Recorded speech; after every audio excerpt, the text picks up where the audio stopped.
our lives. You can call me Marissa. 30 years old, an online seller, a mother, and a woman who trusted, until everything shattered. Paolo and I had been together for 5 years. He was a freelance videographer, always out for shoots, always editing somewhere, always coming home late. Sometimes at dawn, but I never questioned him. Because I loved him. And I believed every word he said. We have a 3-year-old son. He is the only reason I still have the strength to wake up every day. Living with us was also my aunt. She's sick and can no longer move around much. Because I was busy with orders and my child, we decided to hire a helper. That's when Liza came into our lives. 27. Quiet, shy, clean and careful with her work. Good with my son. I was the one who chose her from an agency. No recommendations. No connections. Just a feeling that she was someone I could trust. Or so I thought. For the first few months, everything was normal. Peaceful. I focused on my online shop. She took care of the house. I took care of our child. A simple life. A quiet routine. Until one night, Paolo told me he had a shoot in the province. He said he would be gone for 2 nights. He kissed my forehead, hugged our son, and walked out the door like nothing was wrong. But the next morning, everything changed. While I was preparing my son's milk, I noticed Paolo had left one of his old phones on the table. I don't usually touch his things. But then the screen lit up. A notification appeared. Miss you, last night was amazing. There was no full name. Just one letter. L. My hands went cold. I walked to the kitchen.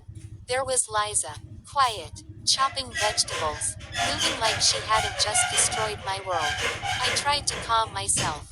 Maybe it was a different L. Maybe a client. Maybe it meant nothing. But my hands. They moved on their own. I unlocked the phone. And that's when I saw everything. The messages. The videos. The photos. I didn't need a name anymore. L was Liza. The woman I brought into my home. The woman I trusted with my child.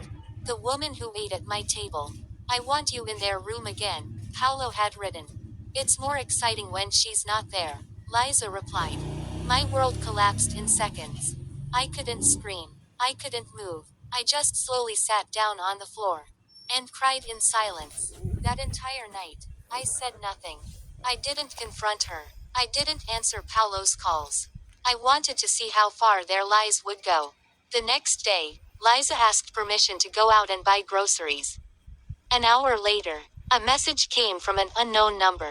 It was a photo. Liza and Paolo, holding hands, inside a cheap motel. Then one sentence. I'm sorry, but you can't force him to stop loving me.